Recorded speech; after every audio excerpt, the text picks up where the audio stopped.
превыше неба, славить святое имя.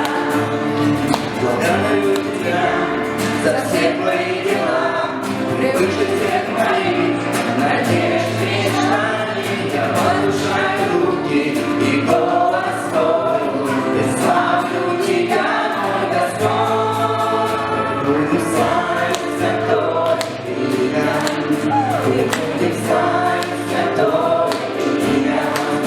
Возвышаю превыше неба, славить святое имя. Мы будем славить святое имя, мы будем славить святое имя. Возвышаю превыше неба, славить святое имя. Благодарю Тебя за все Твои дела, превыше всех моих надежд и мечтаний. Я возвышаю руки и голос свой, и славлю Тебя, мой Господь. Будем славить святое имя, мы будем славить святое имя. Возвышай превыше неба, славить святое имя. Мы будем славить святое имя, мы будем славить святое имя. Возвышай превыше неба, славить святое имя. Будем славить святое имя, мы будем славить святое имя. Возвышай превыше неба, славить святое имя. Будем славить святое имя, мы будем славить святое имя. Возвышай превыше неба, славить святое имя. Возвышай превыше неба, славить святое имя.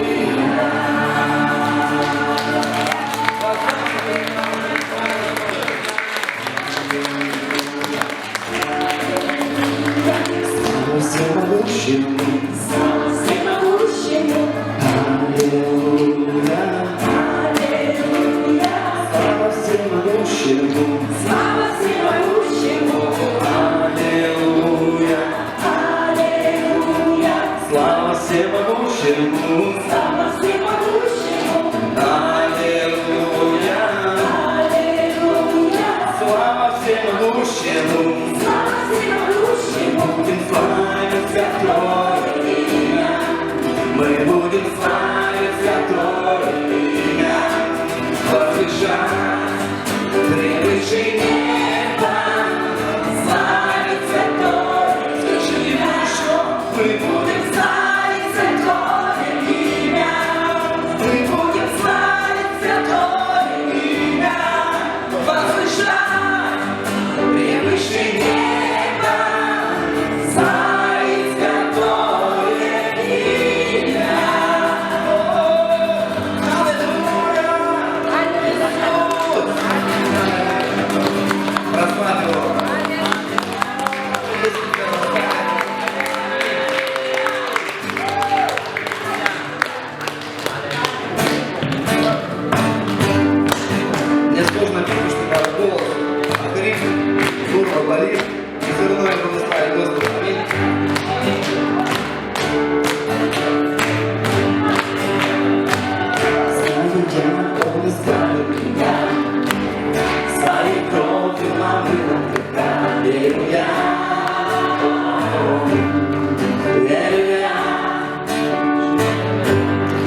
знамя. Мой Господь, смерть победил, мой искупитель жив. Мой искупитель жив. Мой искупитель. Мой искупитель жив. Мой искупитель жив. Мой искупитель. Мой искупитель жив. Мой искупитель. Мой искупитель жив. Мой искупитель жив. Мой искупитель жив. Ты забрал стражи, я поднимусь с тобой. Я танцую на этой горе, знаю, так твое со мной. Ты забрал стражи, я поднимусь с тобой. Я танцую на этой горе, знаю, царство твое со мной. Мой искупитель жив, мой искупитель жив, мой искупитель жив, мой искупитель жив. Скажи ему, мой искупитель жив, мой искупитель. Мой искупитель жив, мой искупитель жив, еще.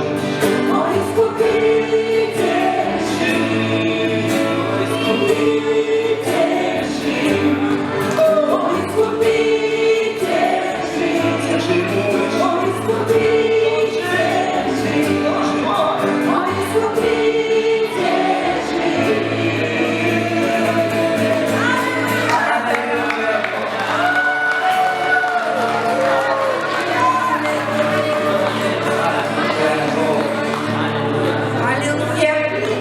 Аллилуйя, Господь, мой искупитель жив, аллилуйя.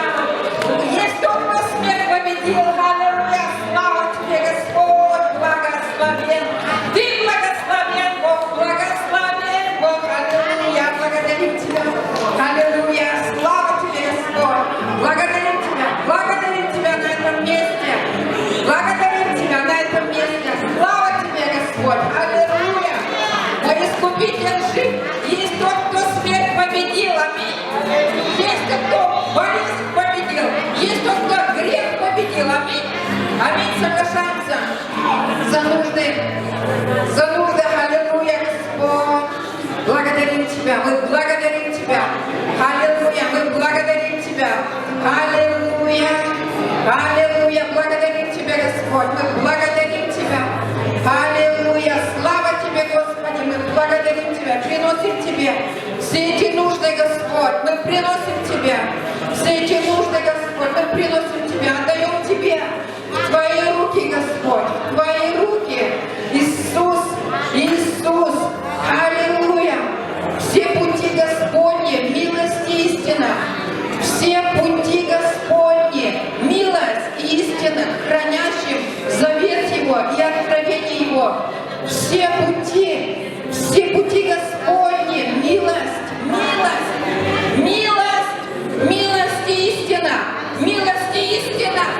милость и истина, хранящим завет Его и откровение Его. Аминь. Аллилуйя, Господь, слава Тебе, благодарим Тебя, милость. Мы признаем, провозглашаем милость и истина Твоя, Иисус. Аллилуйя, аллилуйя, потому что Господь свет мой и спасение мое.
Скажите два.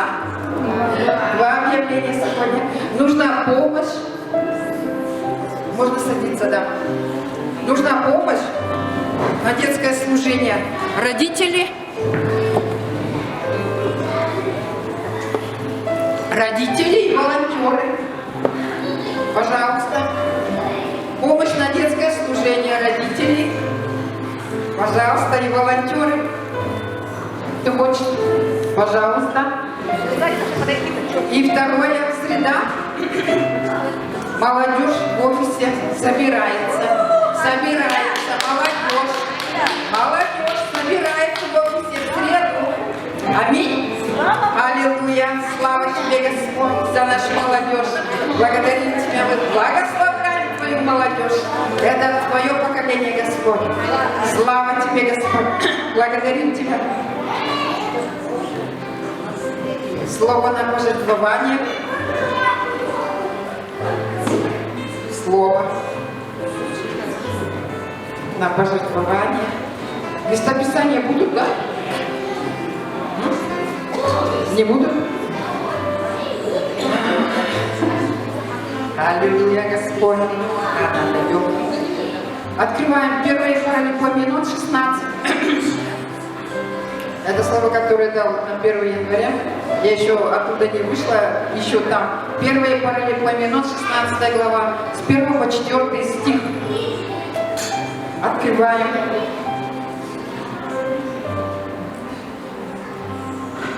И принесли ковчег Божий, и поставили его среди скиней, который устроил для него Давид, и вознесли Богу всесожжение и мирные жертвы.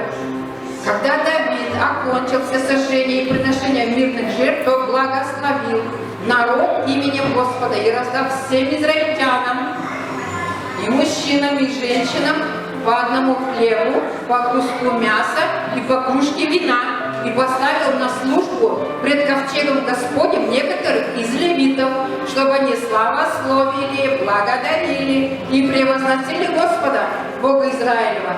Аминь. Аллилуйя, Господь, благодарим Тебя. Предыстория расскажу.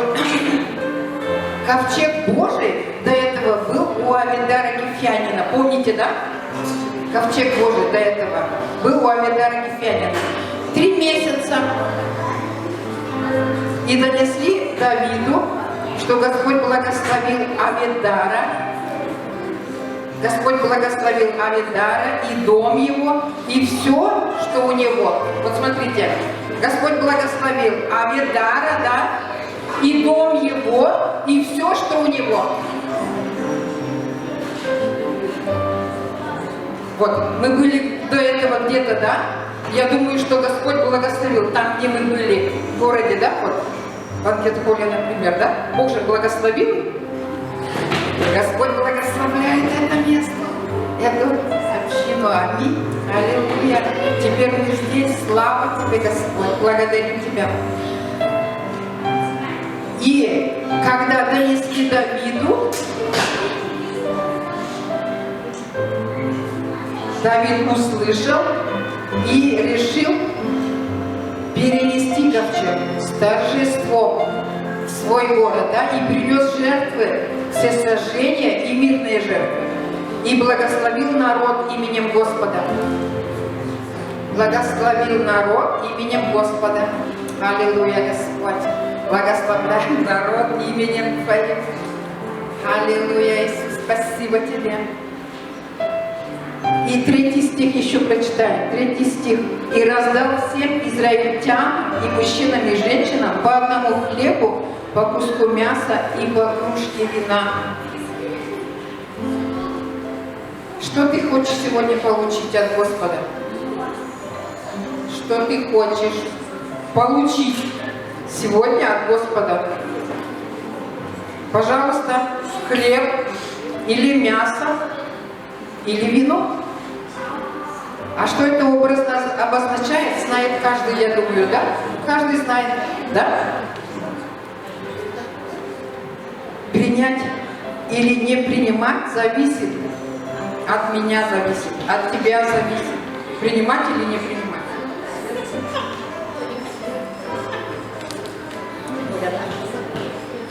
Аминь. Пирог. Скажите пирог или торт. Мне очень понравилось откровение вот Рика Реннера. Посмотрела, когда вот готовилась, когда он объясняет, что такое успешная жизнь христианина.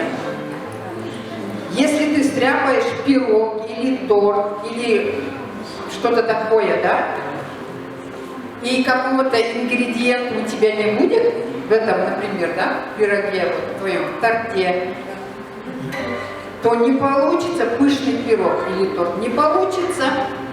Точно так же, когда у тебя есть чтение слова, молитва, общение с братьями, сестрами, благовествование, интимное общение, откровение с Духом Святым, но нет поклонения твоими финансами, то не получится успешная жизнь христианина. Не получится.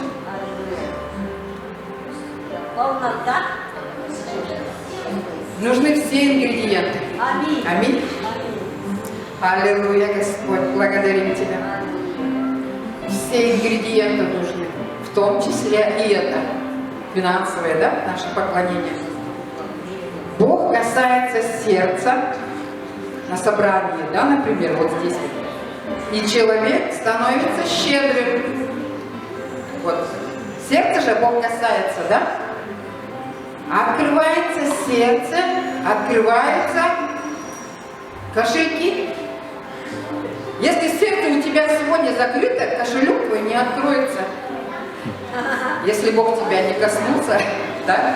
Вот как вы думаете?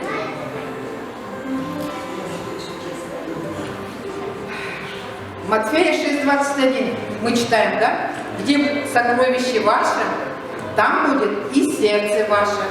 Где сокровище ваше сегодня? Где? Сокровище ваше. Где? Там будет и сердце ваше. Где ваше сердце? Где мое сердце? Где? Куда уходят ваши деньги, другими словами? Ваши финансы говорят о вашей любви к Господу. Они говорят, вот, ваши финансы, наши финансы, они говорят о нашей любви к Господу. Наши финансы говорят о нашей любви к церкви. Говорят? Согласны? Ваши финансы говорят о вашем духовном состоянии. Говорят? Да? Аминь? Аминь. Говорят. Последнее место Писания 2 Коринфянам 8:7. 2 Коринфянам 8:7.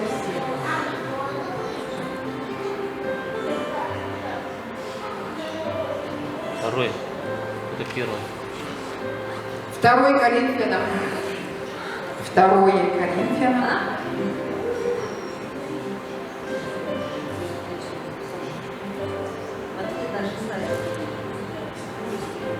8:7. А как вы изобилуете всем? Есть, да? Есть? А как вы изобилуете всем верою и словом, и познанием, и всяким усердием, и любовью вашей к нам, так изобилуйте и сею добродетелью. Изобилуйте и сею добродетелью.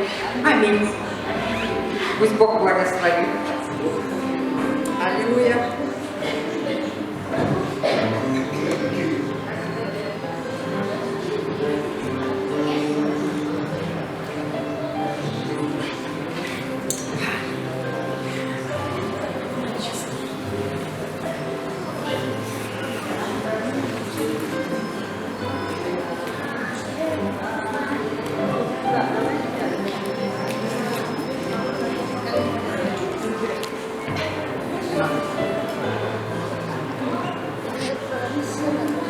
Сейчас.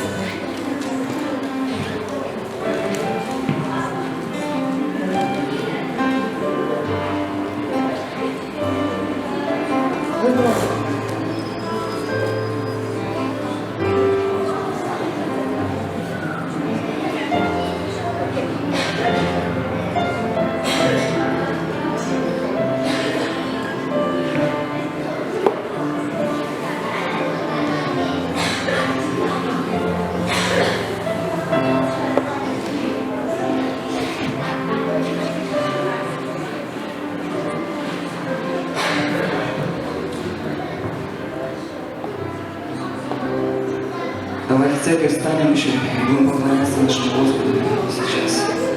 Оставим все свои нужды. И просто будем петь Ему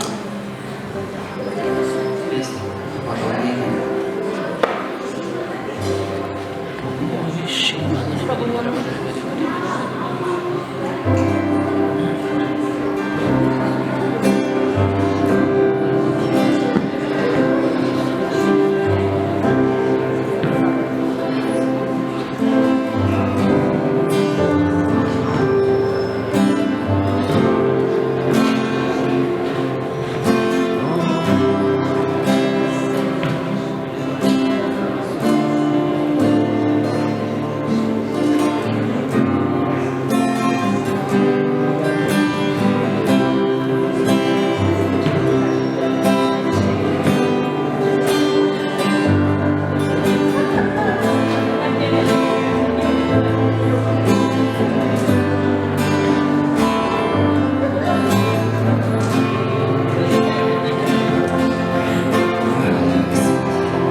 сердца, Господь, своим сердцем, своей верой.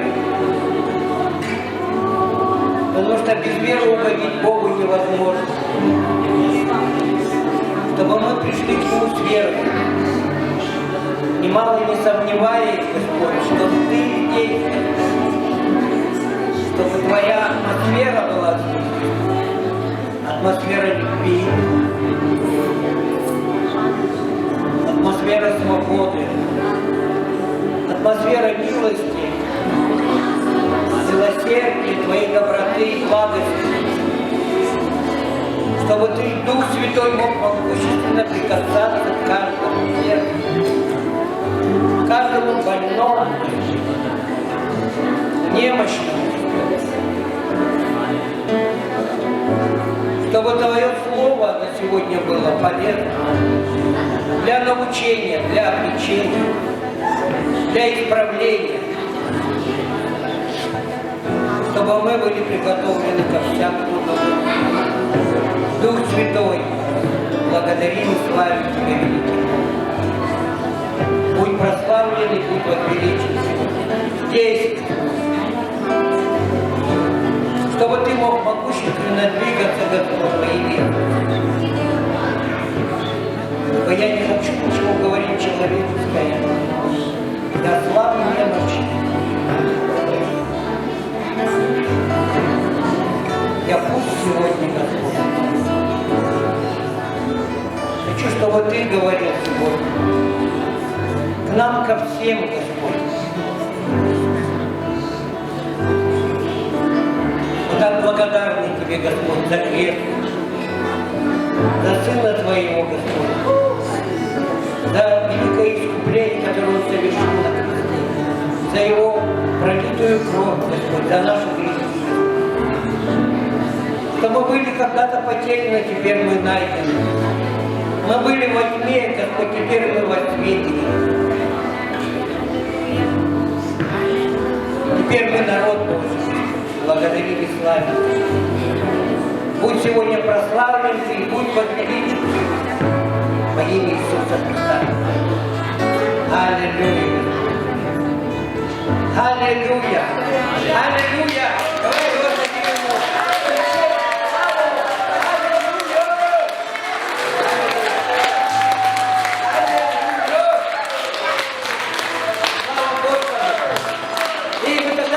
Дети, выходите, мы помолимся за детей и благословим их.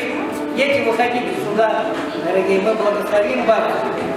И вы пойдете на служение. Давайте. Слава Богу.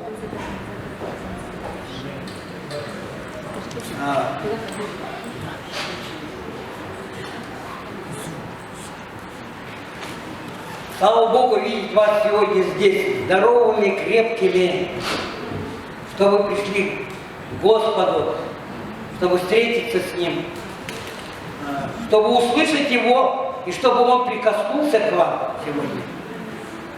Аллилуйя. Через свое Слово, через свое присутствие. Аллилуйя. Вот. И я сегодня хотел поговорить Бог просто... Я думал об этом, и у меня просто ревность пришло говорить об этом. Проповедь моя будет называться «Верность, как краеугольный камень». Как краеугольный камень. Верность. Знаете, в наше время вот это вот настолько важно, верность. Она настолько важна. Я простой пример приведу. Например, когда я молился о жене, я говорил... Это не в начальном пути у меня было видение такое. Красивая, молодая, все вот внешнее. Но потом, когда учась, соображая, когда видя, у служителей был, когда в Москве был, у многих служителей был в квартирах, в домах, там, помогал, служил, там, ездил, и когда это я видел, все, когда слышал, потому что церковь большая, много историй, всяких историй, там, ты слышишь, ты видишь, ты участвуешь в этом. И я сказал: Господи, хочу верную жену, хочу верную.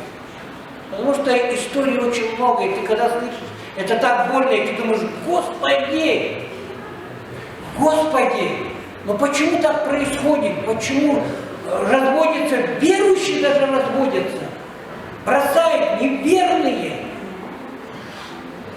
Почему это происходит? И мужчины, наверное, многие из вас здесь, вы также бы хотели, наверное, иметь лучше верную жену, чем красивую. Или ту жену, которая, например, жена, которую ты хотел бы там, по своим параметрам, и которая бы делала тебе массаж, вкусно готовила, вся вот там вкусно пахла, и все у нее там было хорошо, и она все время тебе говорила добрые слова, массажируя, любя, но у нее был бы один пунктик, один раз в месяц ходить к другому мужчине.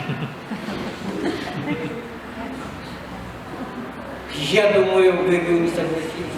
Никто из вас бы не согласился бы. Такой пунктик. Договор такой, брачный договор есть. Знаете, есть такие брачные договоры, пунктики. Можно налево сходить один раз в год. Знаете, я слышал, я удивлялся. У нас в брачном, в этом один раз в год я могу сходить налево. Страшно, да? Страшно. Поэтому нам нужно это во всех сферах, но это очень важно, чтобы мы были верными.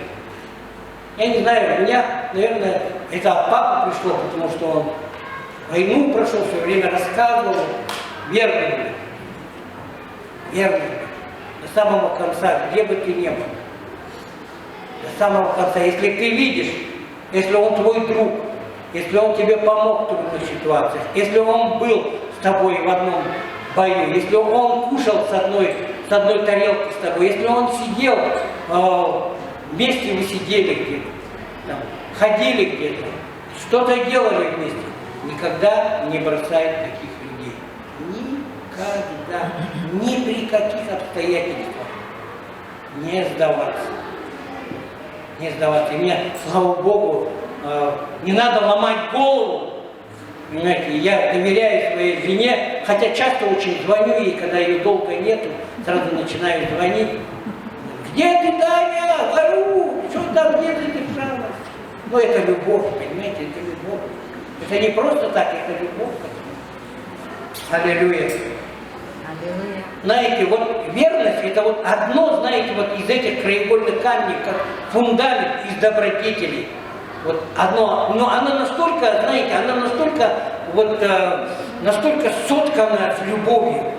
Верность и любовь, они настолько сотканы. Они не могут отдельно. Любовь не может быть без верности. Верность не может быть без любви. Никак. Они сотканы настолько крепко, связаны настолько. Ты понимаешь, если я люблю этого человека, я люблю эту команду, я люблю эту церковь, я люблю в этом служении, тогда мы сотканы с этим. Нет другого пути. Я не знаю, это больно, это вырвать надо. Я честно скажу, не хочу никого обидеть, что-то сказать, потому что мы все братья, сестры просто. Но, знаете, мой папа говорил, предателей сразу расстреливают. Это, конечно, неправильно. Конечно, это неправильно. Но в то время была война, они говорят, сразу расстреливают.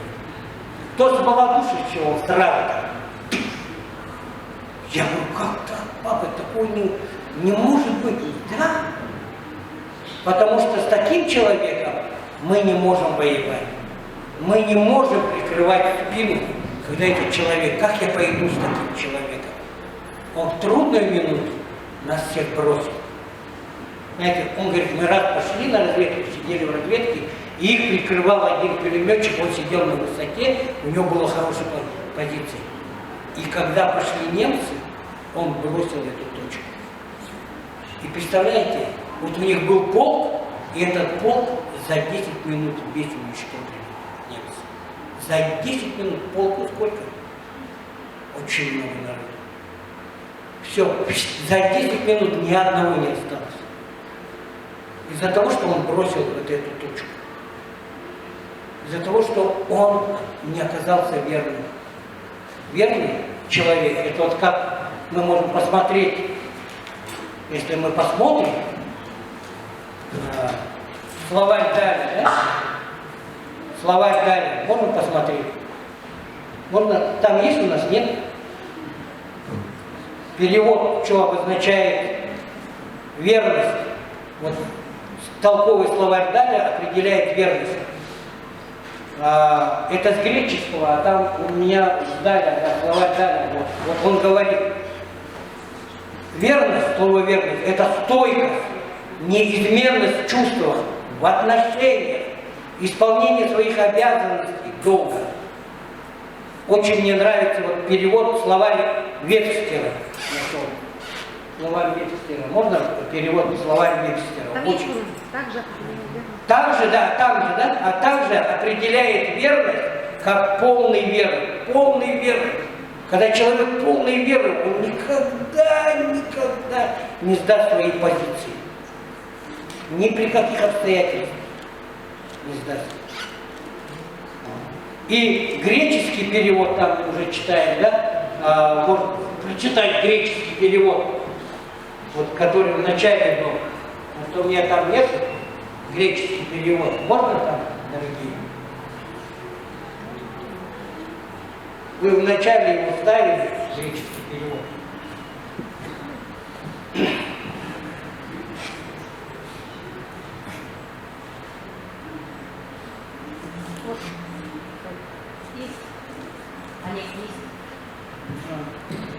Греческого это означает понятие, вот это греческого понятия верности, это надежность, твердость, постоянство, искренность и искренность.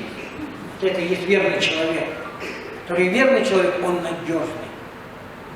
Он надежный. Он искренний. Он искренне скажет. Он истинный.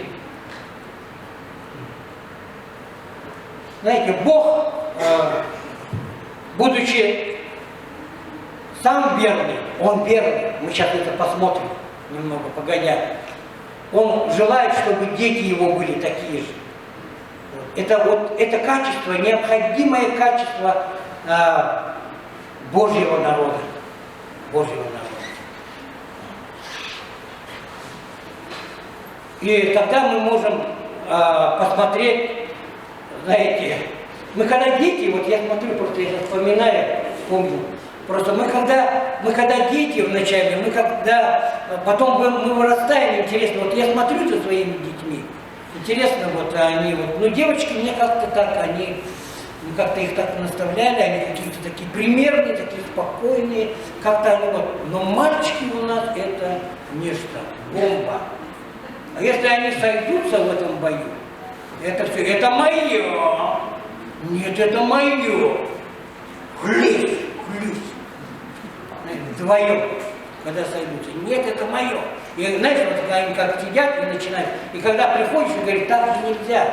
Начинаешь наставлять их. Одного позовешь, обнимешь, другого позовешь и начинаешь объяснять, так же нельзя.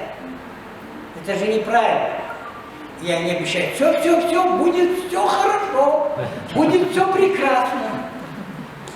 Только 10 минут прошло, и они опять сцепились через 10 минут, опять приходят, и опять. Когда они говорят, в следующий раз вы там в кино не пойдете, сладости не дадим. Все, папа, больше не будем никогда, дай только нам сладости. И также мы часто очень воюем, и в семьях, и в служении, где-то мы начинаем воевать. Отец Небесный не хочет объяснять нам, но мы хотим показать свою я, свою гордость, свою заносчивость. Давайте мы посмотрим то, что Бог говорит о характере, пример хороший, это вот Бог. Давайте откроем Второзаконие откроем 7 главу. 7 главу и будем читать 9 стих. И там написано так. «Итак, знай, что Господь Бог твой есть Бог, Бог верный». Слышите, Бог верный. Это Его характер, это Его сущность. Он Бог верный. который хранит завет свой и милость к любящим его и сохраняющим заповедь его до 1000 родов. Настолько он верный, что хранит в любых ситуациях. Знаете, написано же где-то в Библии, что проклят всяк человек, кто надеется на человека, да? Проклят, да. Всяк, кто надеется на человеческую плоть. На человеческую плоть. Вот почему. Это не говорит о том, что мы такие. Мы все такие. Мы все с одного теста. Поймите, мы все с одного теста. И мы бываем неверными. Но у нас есть всегда по благодати шанс пойти к Богу и сказать: Бог, прости меня, признать свои ошибки, сказать: да, я был здесь неверный, очисти, освети меня, поднять к Нему свои руки, обращаться к Нему. И Он, очищая, освещая нас, и мы дальше двигаемся. Но если этого мы не делаем и не признаем, не говорим: я верный, верность — это не сиюминутное какое-то вот действие, это не однодневный акт, который ты сделал один раз и говоришь: я верный. Многие же так говорят: но я уже верный был здесь. Один раз что-то сделал, сразу же мы ярлык себе вешаем, что мы верные. Верность — это на протяжении всего времени, даже если мы все люди неверны где-то, но мы осознаем и говорим: Господи, помоги мне. Я был неверным, но я хочу дальше продолжать и быть верным. Знаете, я когда слушал одну историю, я вообще в шоке был. Вот эта история, когда семья, муж с женой, они жили, молодые люди жили вместе, наркоманили вместе. Потом он встретил Бога, уверовал. Она продолжала так же, но он ее не бросил. Он ее старался привести к Богу. Она ходила налево. Она не только наркоманила, она еще с мужчинами спала. И она каждый раз, когда приходила, он ее отмывал в ванне. Отмывал в ванне. Он говорил ей: я тебя люблю. Я хочу, чтобы ты пришла. И на протяжении нескольких лет он это делал. После этого она спаслась.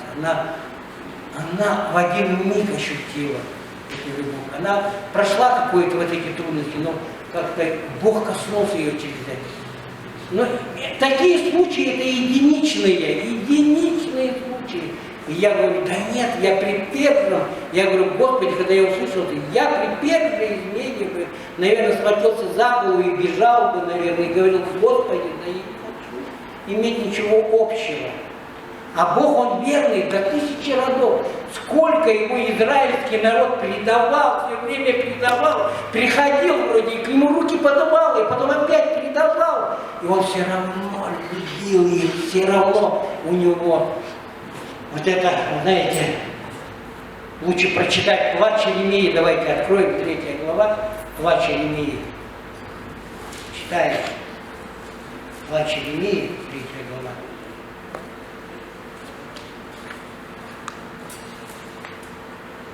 Третья глава, и будем 22 и 23 стих читать.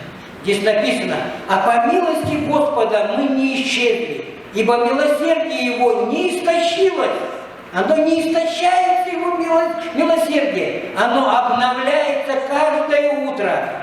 Велика верность Твоя. Аллилуйя. Велика верность Твоя. Велика верность Твоя. Он пришел как Спаситель. Он пришел как Избавитель. Он пришел во свете. Он нас спас, искупил нас. И Он продолжает. Мы что-то неверны где-то, но Он нас любит.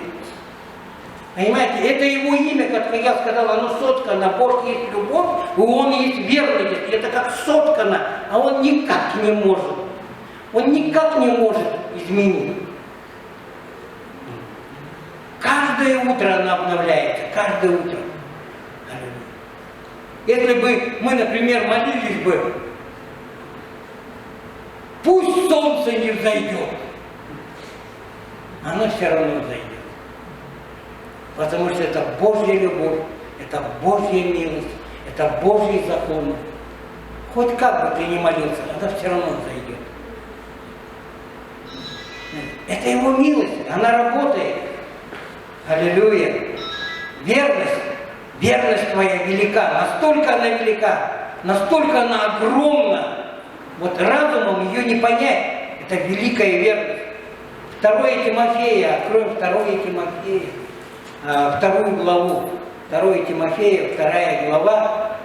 И будем 13 стих читать. Здесь написано: если мы неверны, он пребывает верен, ибо себя отречься не может. Он такой, он никак не может. Если мы неверны, он верен. Он сам не может от этого отречься. А мы как?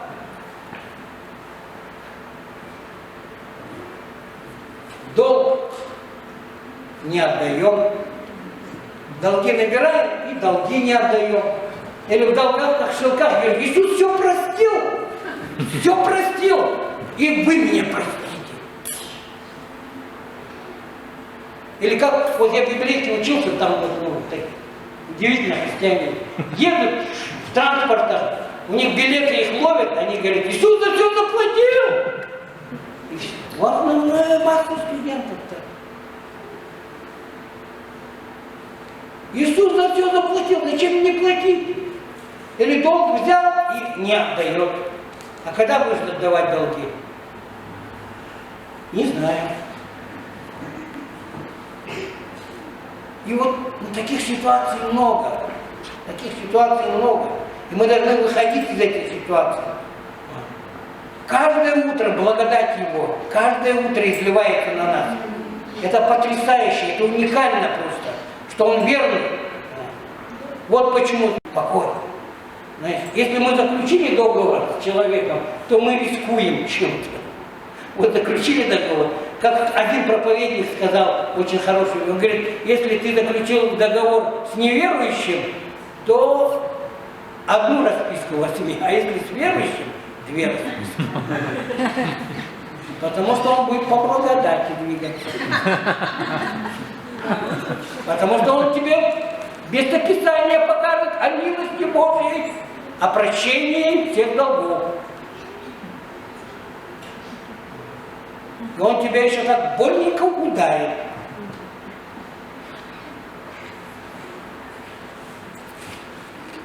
Мы должны слышать его голос и делать то, что Бог хочет. Не то, что мы хотим, а то, что Бог. Потому что Он всегда,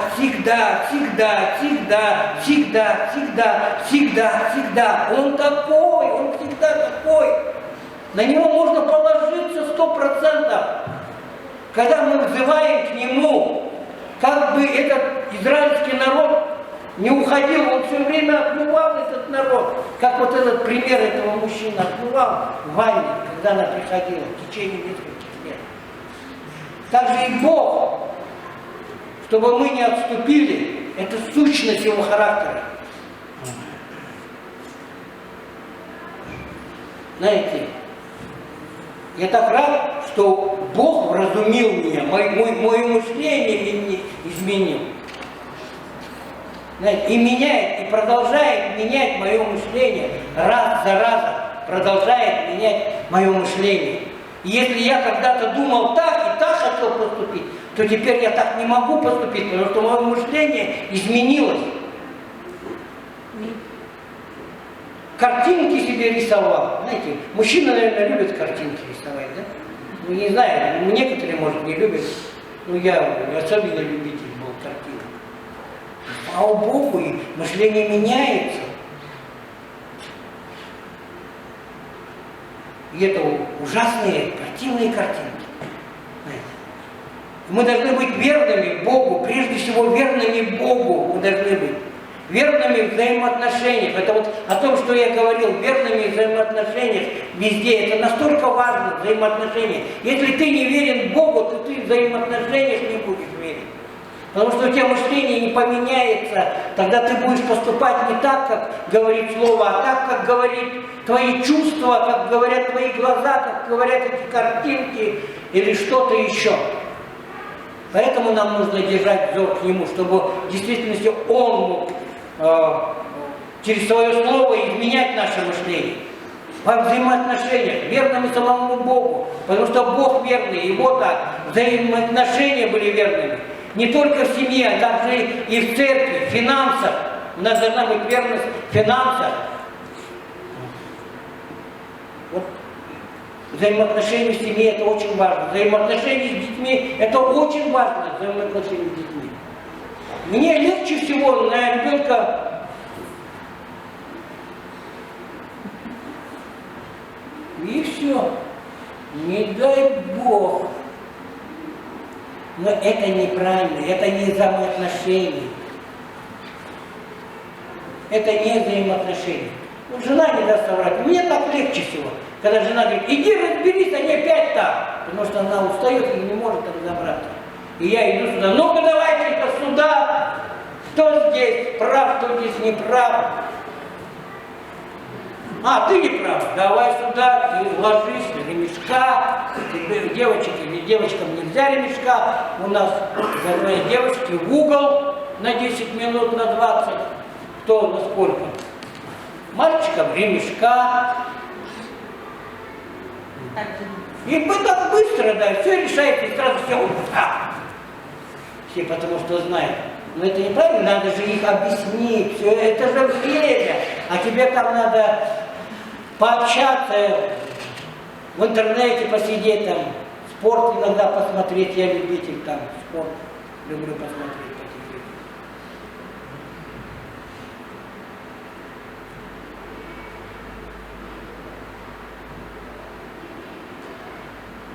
Знаете, вот поэтому мы не должны просто дарить своей жене подарки, цветы, обхаживать ее. Мы должны быть верными вот здесь.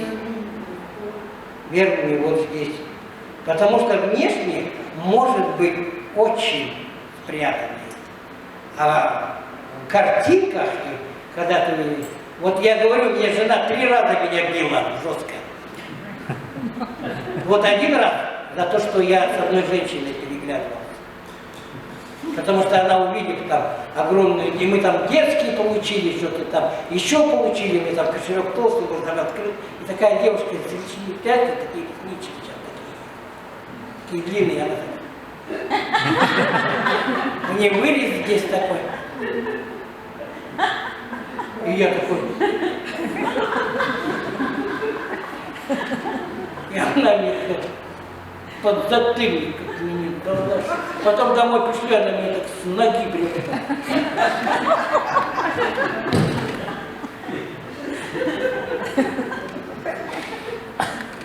Это жестко очень, вам скажу. Очень жестко. Но это правильно.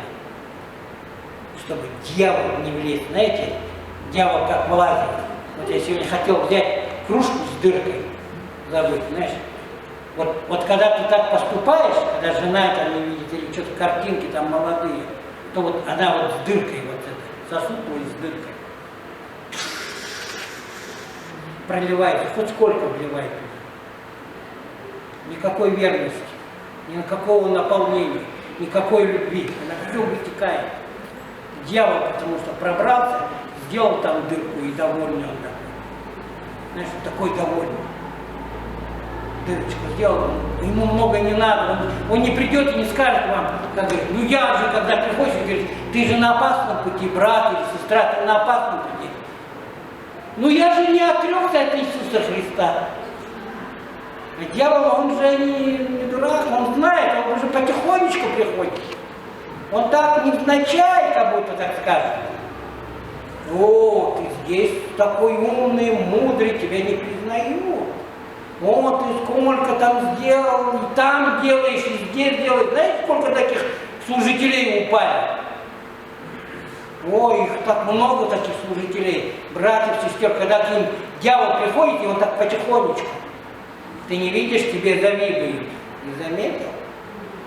Завидуют. Дьявол так приходит.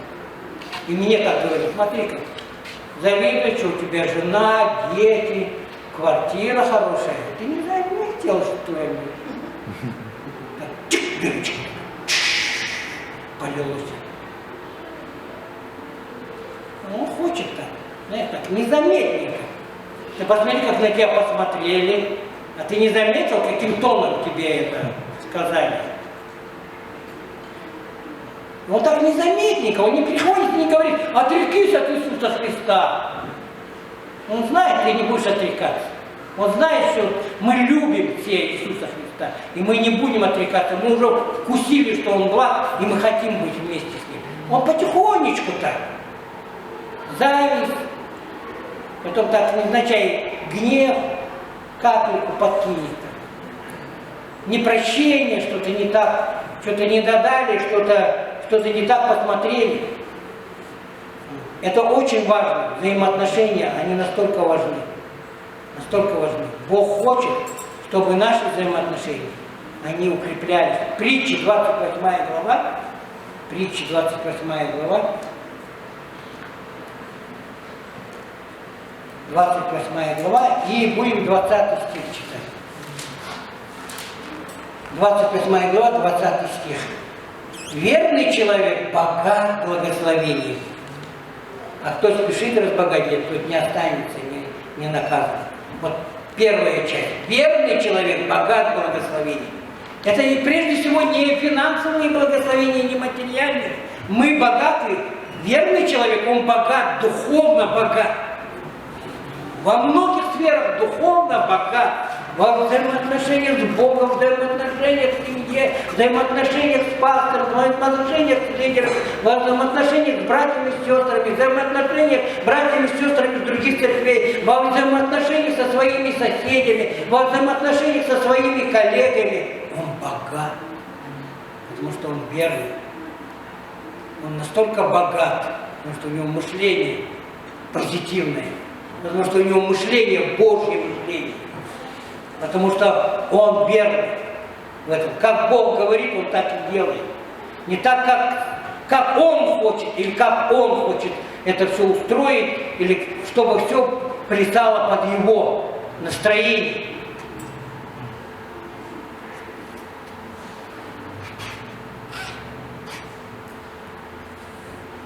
Вот верность – это ключ к разгадке успешной жизни. Во всем.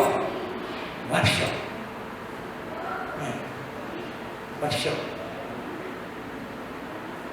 Давайте мы откроем.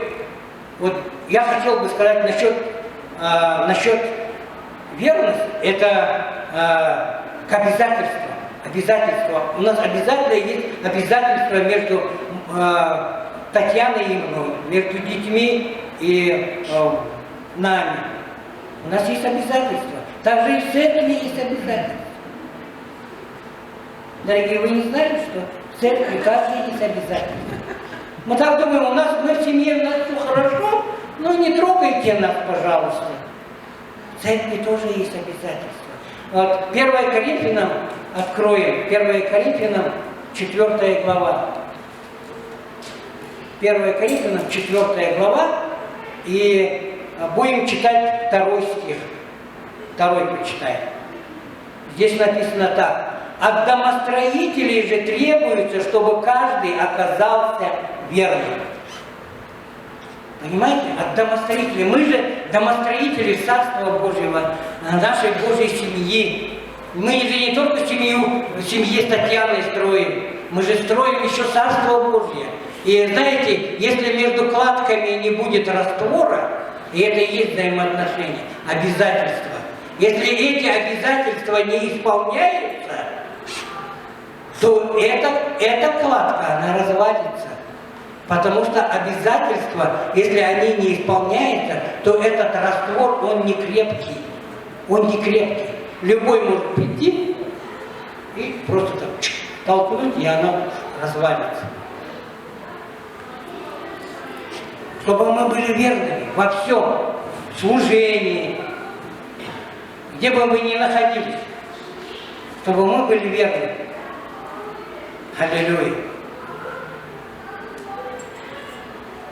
Мы должны проявлять верность Господу, Его Слову, вот, и то, что какое нам велено поручение от Иисуса Христа. У каждого у нас есть поручение от Иисуса Христа. Вот маленькое, но какое-то есть поручение. Чтобы мы эти дары таланты не закопали, чтобы мы были верными в этом. Чтобы то, что нам доверил Господь, чтобы мы это строили вместе. Не каждый поодиночке, как я хочу, так я и строю. Нет, мы должны строить все вместе. И чтобы мы в этом были верными, чтобы мы в этом были верными. Потому что мы каждый будем отчитывать, каждый придет и не будет говорить, вот у меня не получилось из-за того, что у меня жена такая, у меня пастырь такой, у меня вот церковь такая была, и поэтому у меня ничего не получилось. Прости меня, Господь, это же не я виноват вообще-то, это все вокруг меня виноваты.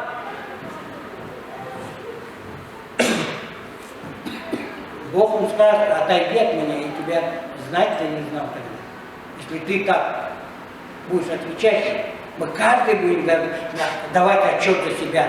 Каждый лично отчитываться то, что Бог нам дал, какие дара, таланты, да, какие нам мины раздал. Чтобы мы пришли и сказали, вот я в оборот пустил, вот я служил, вот эта кладка, чтобы я оказался верным в этой кладке, не убежал. Но в этой кладке я оказался верным. Я вовремя положил этот раствор, вовремя приложил к этому.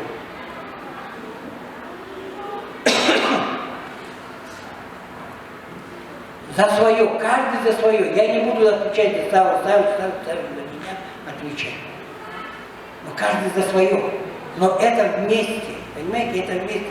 Если я верен, значит, Сава Савич верен, пастор верен, братья, сестры, тогда эта кладка, она растет. И она растет. Аллилуйя.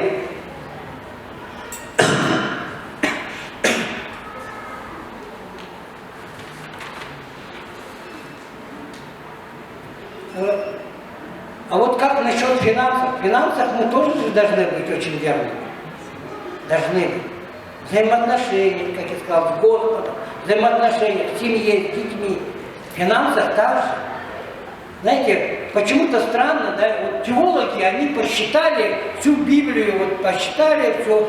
И интересно, что Иисус, Он говорил больше всего о финансах. Почему очень часто такие, почему о финансах, о финансах, о финансах? Но почему-то Иисус, больше теологи это посчитали, все там пересмотрели, Он больше во много раз говорит, чем о рае. Об Ане. Это что? Разве рай и ад это не важнее финансов? Потому что это все заключается через финансы, все проходит. Насколько, как сегодня Галина Мироновна об этом говорила хорошо, да, где сокровище ваше, там сердце, если сердце ваше там и сокровище ваше. Однозначно. И поэтому мы должны быть верными в этом. Десятина это не минус, а это плюс. Надо уяснить, десятина это не минус, это плюс. Вы должны понять, это плюс. Это плюс, а не минус. Знаете, у Бога совсем другая математика, другая арифметика. Чтобы мы, знаете, не манипулировали этими деньгами, а в действительности могли правильно распоряжаться этими деньгами. Бог нам дал как управляющими, чтобы мы правильно управляли, и тогда благодать, она больше и больше будет изливаться. Знаете, мне нравится,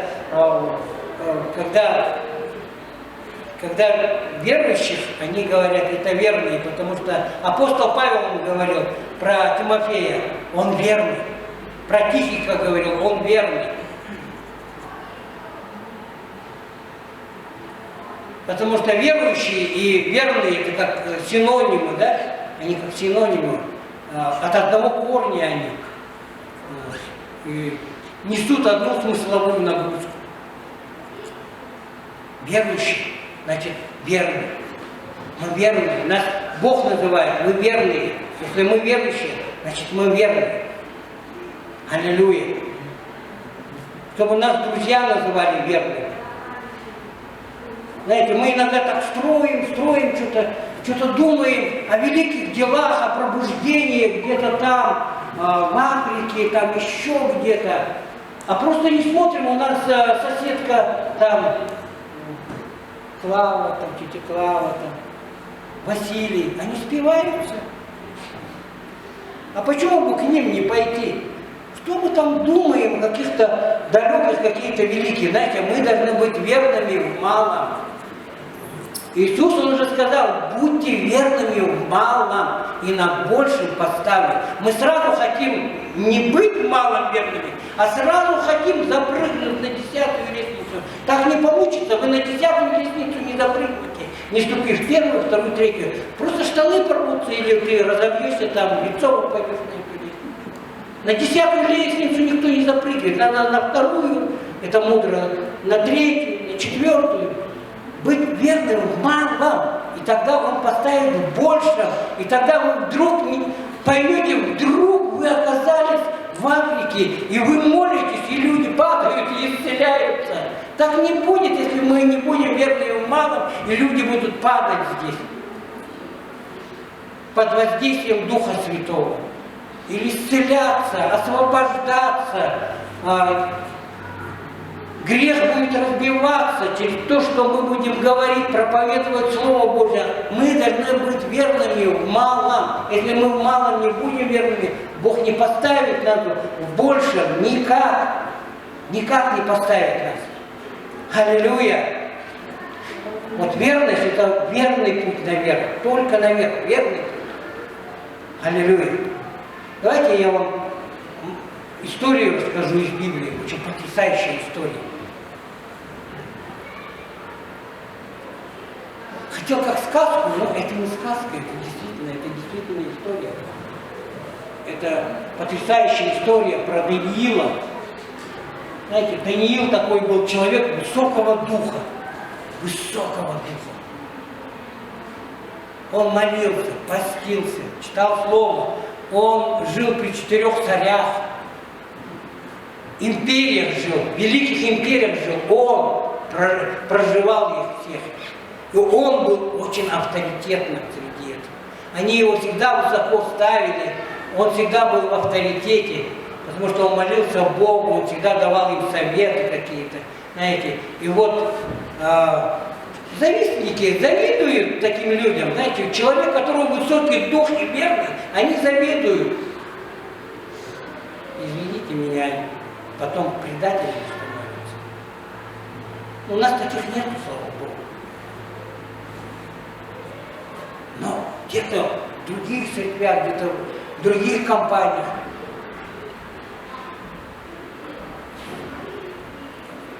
Завистники, когда вот этот корень, зависть.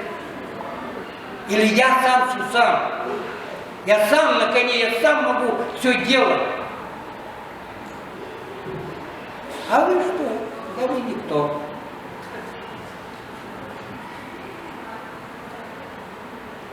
Знаете?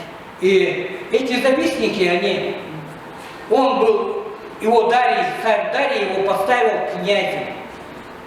Он был там 3-й или 4-й князь, он там был князь, поставил его. И завистники завидуют и думают, как бы ему вот это вот, как я вам сказал, сатана, вот эту закваску туда засунуть, как-то его убрать. И они приходят и говорят царю Дарию, говорит, ну давай издай указ, что целый месяц нужно поклоняться тебе, Дарий. Дарий такой, мне поклоняться. Раз подписал, сразу быстренько. Потому что если вам завтра скажут, ты будешь генеральным директором, только подпиши. Сразу, наверное, большинство из вас подпишет, я думаю. И просто денежку получать в «Газпроме». Бывает такое? Такое не бывает. А я мечтал, думал, в «Газпроме» подпишут, я в «Газпроме» за место Миллера.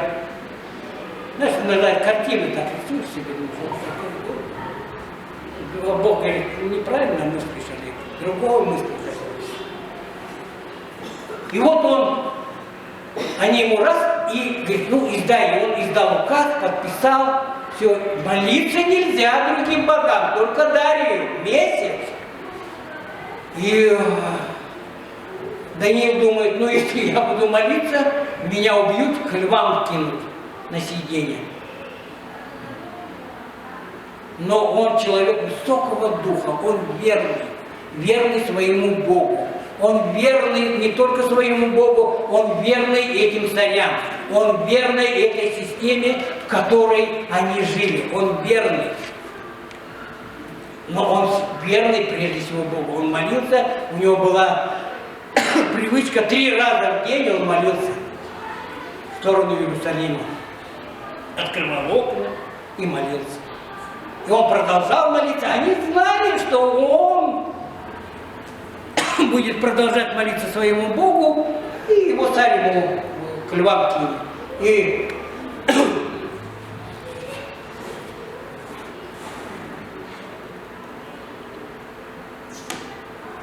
И он помолился, они пошли,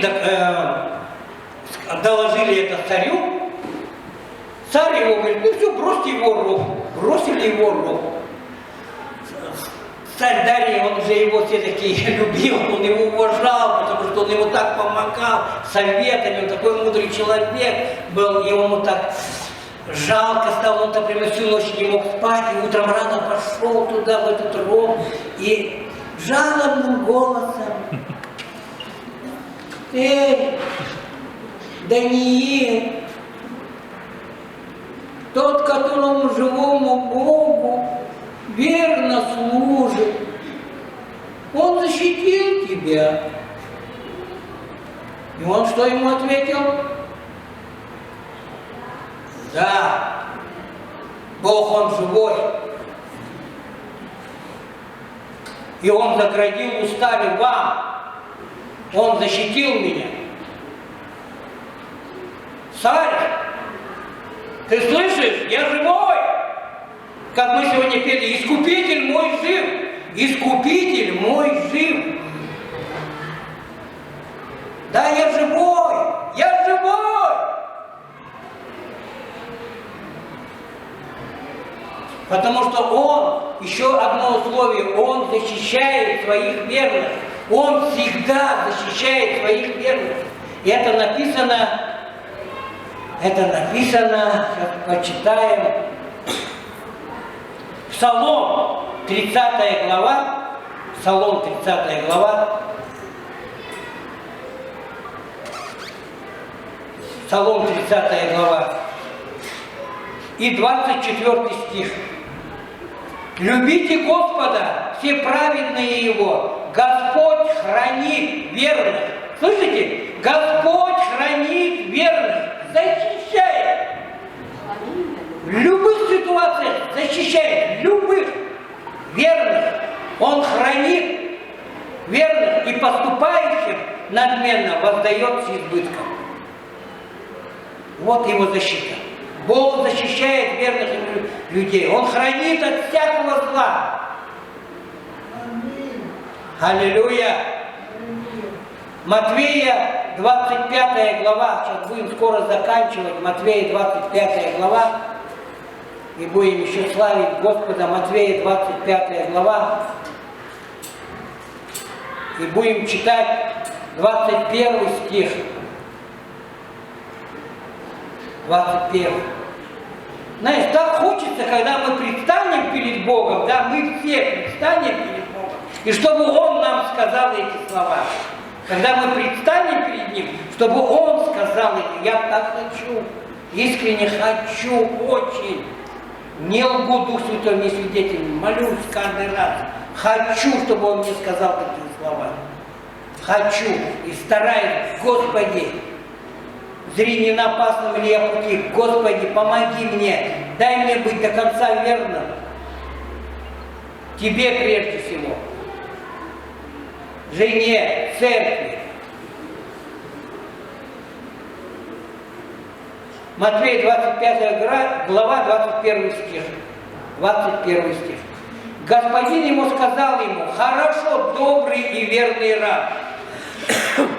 В малом ты был верен, над многими тебя поставлю. Войди в радость Господина твоего. Аллилуйя!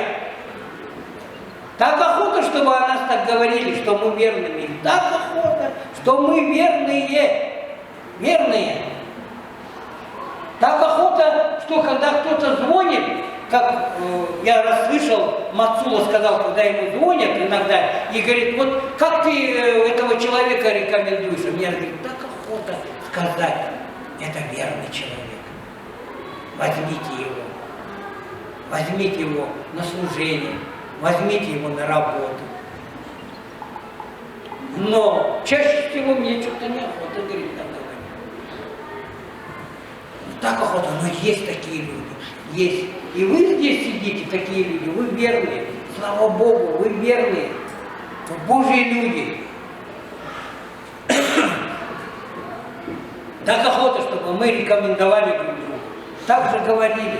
И поэтому, я думаю, настало уже такое время, что мы должны перерасти это, мы должны вырасти из этих памперсов, и мы должны уже понять, что наше мышление, благодать Божья, она изливается только на верность.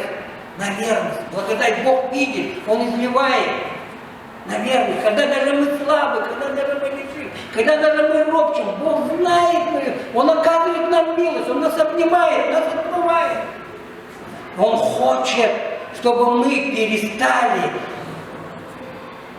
говорить гнилое слово в своей семье. Не только в отношении мы с Таней, и мы приняли решение друг другу, вообще в отношении ни одного брата, ни одного сестры.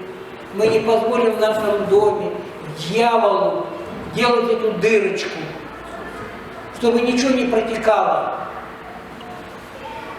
Потому что верный человек богат благословением. Мы хотим быть, прежде всего, духовно еще больше благословиться. Принять решение. Не говори, даже молюсь, если почти не предупреждать. Ну, давай помолимся. Лучше помолимся за это. Не осуждать никого. Обсуждать нужно. Обсуждать это для чего? Это мудро, чтобы помолиться за эту ситуацию. Понимаете, не просто там, и все, ничего. Обсуждать это не обсуждать, но иметь эту грань правильно, чтобы молиться и благословлять, чтобы было правильное мышление, чтобы эти слова Божьи были. Чтобы это было с любовью, с верностью Богу, на Его основании слова, не говорить негативное, ничего. Уже настало такое время. Настало время такое. Настало время такое. Понимаете? Потому что в эту церковь через какое-то время начнут приходить новые люди. Новые люди. И они увидят, они услышат. Если вы будете говорить негатив про своего соседа, про прославление, про служение, про советников, про их брата и сестру, они здесь не задержатся. Настало такое время быть верными Богу, слышать от Него и говорить то, что Он хочет говорить, то, что Он должен делать в этой церкви. И эта церковь, люди придут, они уже на пути, люди, они придут. На это собрание, в это служение, они придут через вас, через других, Он приведет. Если даже вы не будете приводить, Он приведет этих людей. Вот увидите. Он приведет этих людей, но перестаньте говорить негатив. Нужно сковородочку свою маленечко расширить. О Божьем думать, о Божьем молиться. Нам нужно меняться каждому. Нам в первую очередь, лидерам, пасторам, изменяться в этом. Не говорить негативное. Аллилуйя. Так охота говорить, чтобы люди отсюда выйти, говорили, там верные люди, там верные люди, там честные люди, там искренние люди. Чтобы они говорили об этом, выйдя отсюда. Мы хотим, люди, представляете, я сегодня был вот в этом здании, которое как пчелка полосатая. Там люди, вы знаете, другого духа, другого полета. Там верные люди, они несут любовь Божию, от них веет светом. И люди наполнят, что первое собрание юбилей, что собрание слова жизни, второе. будет наполнено. На балконах там будут. Балкон, вы думаете, это зря, это пророчески построенный балкон. Вы видите там люди на балконе? Духом вы видите люди на балконе. В духе надо видеть и молиться за это. Люди, там полно людей.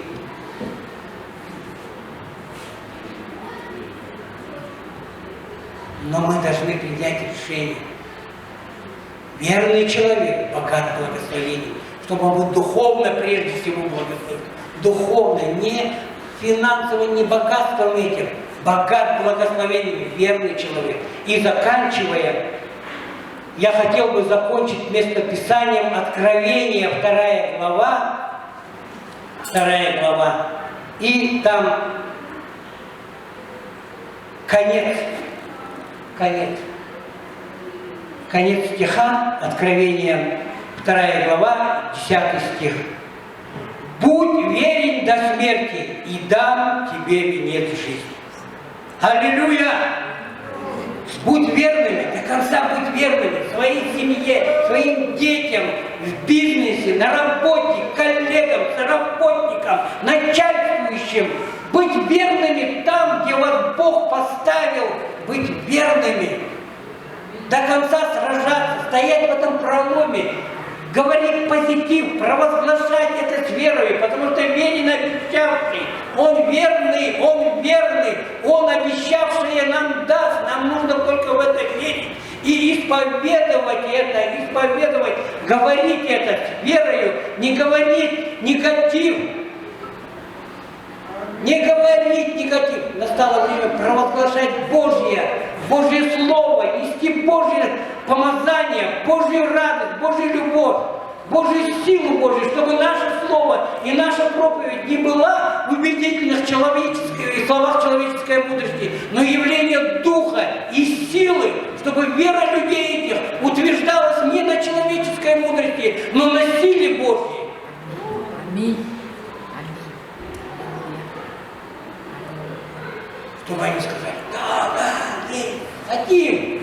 хотим такого Христа, хотим принять такого, хотим бежать, хотим остаться.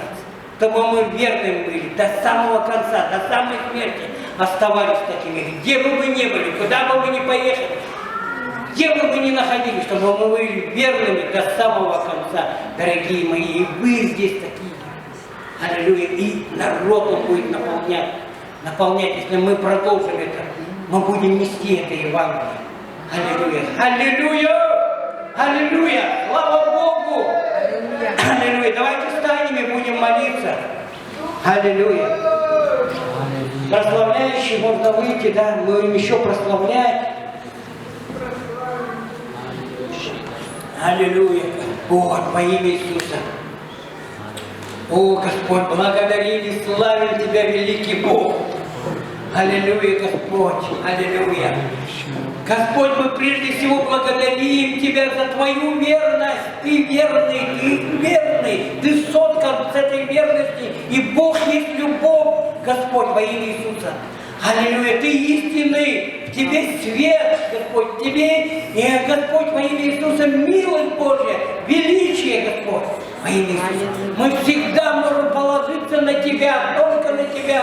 Господи, мы знаем, Господь, Ты сказал в Своем Слове, что мы можем полагаться на Тебя, уповать на Тебя, потому что Ты наш щит, наше ограждение, наш рог изобилия, Господь, потому что Ты, Господь, сила наша, Ты наше прибежище, Господь, Ты наше упование, Ты наш пастырь добрый, Господь, во имя Иисуса, и Ты поражаешь врагов наших, Господь, во имя Иисуса, Ты умощаешь нашу голову, Господь, своим елеем. Прямо сейчас, Господи, мы молимся, Господь, во имя Иисуса.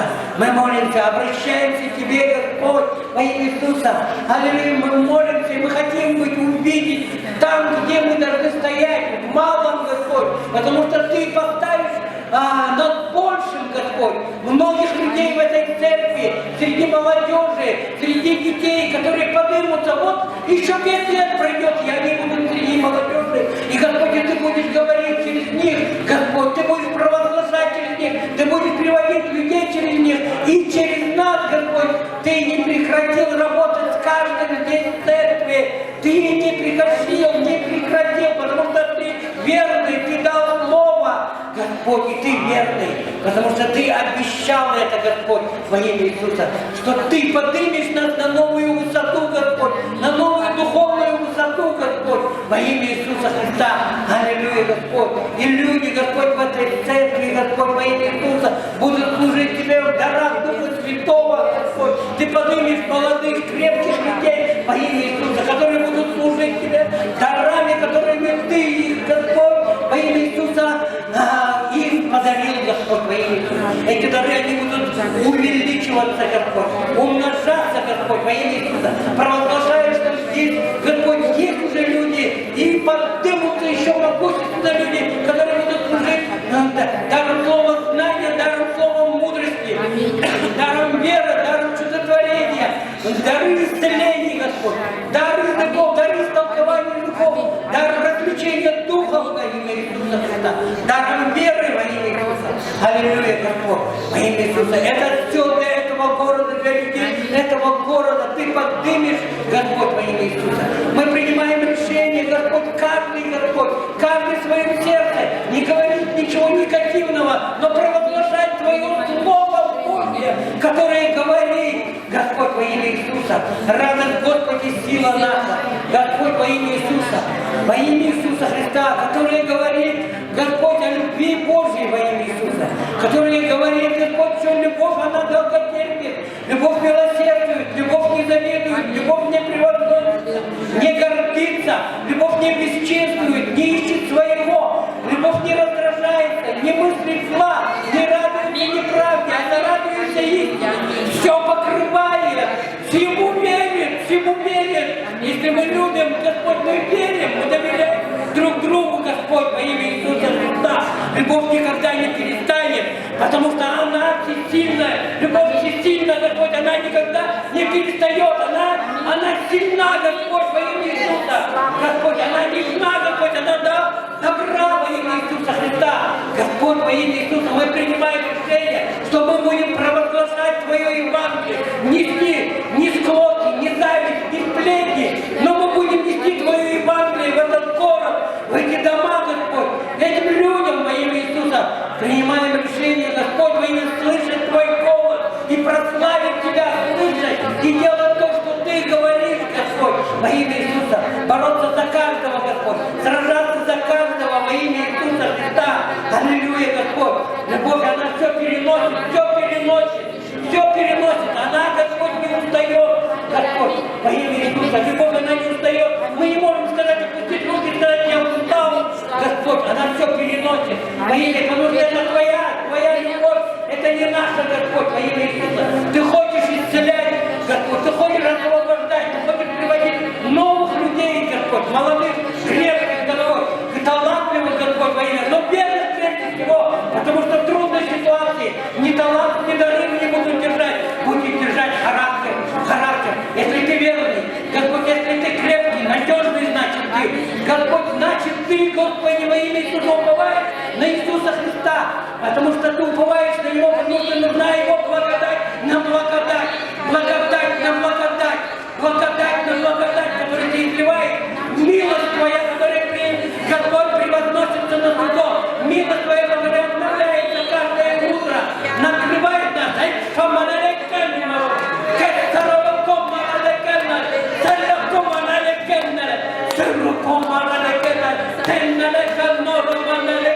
Господь, Ты говоришь, Господь, я вас нес на руках, Господь, во имя в это трудное время. Настало время, я опускаю вас, чтобы вы могли взять эту гору, Господь, во имя Иисуса, с позитивным мышлением, с огромным сердцем. Господь, во имя Иисуса, обращайся ко мне, потому что я устрою, Господь, я буду приводить людей, я буду, Господь, приводить к вам людей во имя Иисуса. Но если вы будете молчать, горе вам, Господь, горе вам, если я вам приведу людей, и вы будете молчать, горе вам, Господь, во имя Иисуса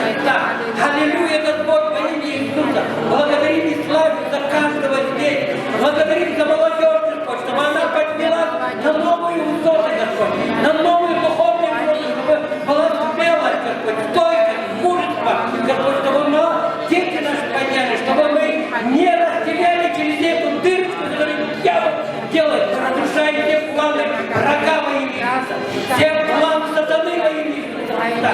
Аллилуйя. Ничего твоего не состоится, состоится только, Господь, запланированное Господом во имя Иисуса Христа.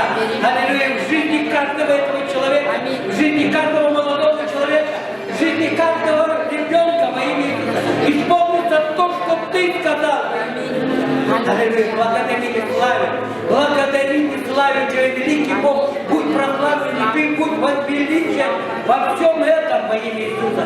Не человек, не слово жизни, но Ты будешь возвеличен во имя Иисуса. Аллилуйя, Господь. Отдаем все в Твои крепкие руки, Господь, во имя Иисуса. Аллилуйя, Господь, во имя Иисуса. Благодарим, благодарим и славим Тебя, великий Бог. Будь прославлен и будь возвеличен во имя Иисуса. Аллилуйя, Господь. Аллилуйя, Господь, во имя Иисуса Христа. Аллилуйя, Господь. И как по данной нам благодати, имеем ли мы различные дарования, то если имеем, то не будем пророчить. Если пророчество, то пророчествуй. По мере, имеешь ли служение, пребывай в служении, учитель ли в учении, увещеватель ли, увещевай, раздаватель ли, раздавай в простоте, начальник ли, начальствуй с усердием, благотворитель ли, благотвори с радушием, любовь да будет непритворна, отвращайся от зла, прилепляйся к добру, будьте братолюбивы друг к другу с нежностью, почтительностью друг друга предупреждайте, в усердии не ослабевайте, духом пламенейте, Господу служите, утешайтесь надеждою, в скорби будьте терпеливы, молитвы постоянно, принимайте участие, ревнуйте о странноприимстве, благословляйте гонителей ваших, благословляйте, а не проклинайте, радуйтесь с радующими, плачьте с плачущими, будьте единомысленны между собой, не высокомудрствуйте, не последуйте, но последуйте смиренным, не мечтайте о себе, не мечтайте о себе, никому не воздавайте злом за зло, но пекитесь о добром перед всеми человеками. Если возможно с вашей стороны, будьте в мире со всеми людьми. Аллилуйя, Господь, во имя Иисуса, благодарим и славим Тебя, дай нам исполнить Твое обетование, Твое Слово, Господь, чтобы оно исполнялось, провозглашать это Слово, Господь, провозглашать эти слова, Господь, в Твоих семьях, Господь, каждый вечер провозглашать над детьми, Господь, над, Господь, братьями и сестрами в этой церкви, братьями и сестрами, Господь, других церквей, Господь, потому что мы одна церковь в глазах Бога, Господь, мы не разделяемся ни в коем случае, Господь, во имя Иисуса, благословляем наших братьев-баптистов, христиан, благословляем католиков, православных, Господь, краевой камень, благословение, юбилей, Господь, во имя Иисуса Христа, дом хлеба, Господь, благословляем каждого здесь, Господь, адвентистов, Господь, Якутскую церковь, во имя Иисуса Христа, аллилуйя, они вокруг, они рядом, во имя Иисуса. Благодарим и славим Тебя, великий Бог. Давайте воздадим Ему славу. Он достоин этой славы, Он достоин этой славы. Во имя Иисуса Христа. Аллилуйя. Аллилуйя. Знаете, они все вокруг нас. Знаете, наш город, мы даже не знаем, живем уже второй год. А над нами они баптисты живут. В соседнем подъезде тоже баптисты живут.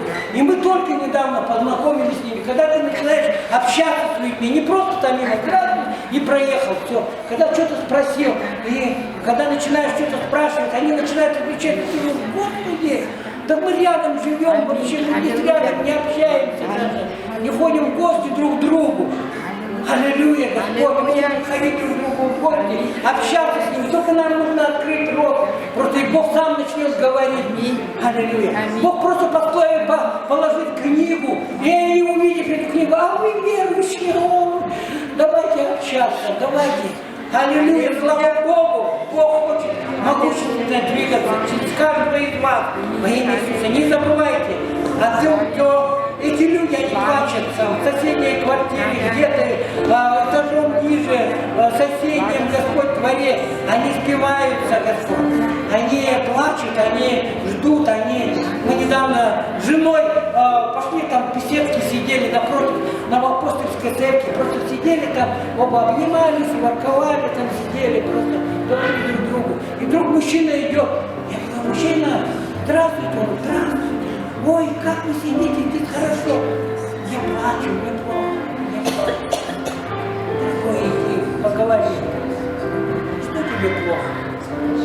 смотрю на вас, вот так, а мы с женой расходимся, как кошка и собака. Микрофон. Как кошка и собака. Мы с женой расходимся. А вы сидите, как голубки. А сколько вам лет? Я говорю, мне 58. 58, и вы можете так сидеть, какой мороз и вас ковает. Плачут мужчины. Они нуждаются. Нам не нужно молчать, нам нужно говорить. Мы верные, мы его верные. Мы его верные. Просто не пропустить, духовными глазами смотреть. Просто по сторонам. Люди ждут, они ждут. Бог приготовил многих людей в этом городе, которые наполнили церкви этого города. Аллилуйя. Никогда не притыкайтесь, ой, там люди ушли, там в другую церковь, там где-то в другую. Никогда не притыкайтесь. Царство Божие. Когда одна сестра мне так начала говорить, потом другая сестра, третья так сестра. Я сказал, а мы Царство Божие растем. Знаете, она как растет? Аминь. Растет. Через нас растет. Аминь. Настолько Аминь. служителей в других Аминь. церквях. Аминь. Они служат. Аминь. В других городах, смотрите, сколько. Аминь. В какой город не приедешь, я учился в библейской школе. Я даже его не знал, а он, оказывается, в этой церкви был, армянский был, да? Мартин. Да. И он меня увидел, ты из Якутска, да? Мартин. А я там, говорит, спасся, говорит, в Якутске, когда я учился в Библии. И таких много в этих городах. Смоленский встретили, который также спасся слово жизни, но в Москве, в Смоленске. Вот так же. Знаете, везде есть, которые служат, служили вот это. Аминь. И служат они не то, что которые ушли в мир, и мы что, не распространили Царство Божие? Мы еще как распространили Царство Божие? Аминь. Мы Аллилуйя. еще как распространили Царство Божие? Бог Он воздаст. Он воздаст. Аллилуйя. Он воздаст. Аминь. Аллилуйя. За верность. Аминь. За то учение, которое эта церковь несет. За то, что люди укрепляются. Аллилуйя. Давайте, дорогие, мы прославим наших дорогих.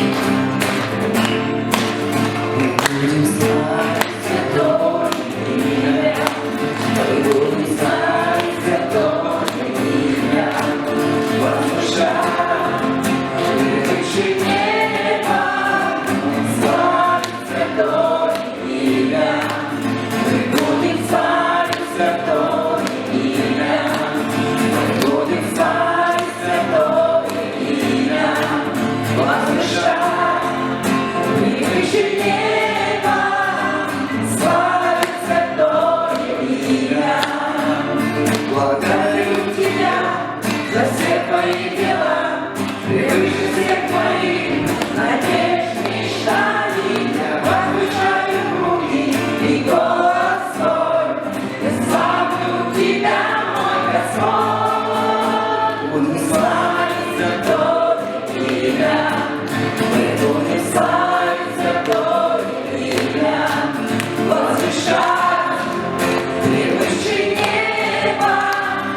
Славится Твое имя, славится Твое имя, мы будем славиться Твое имя, возвышать.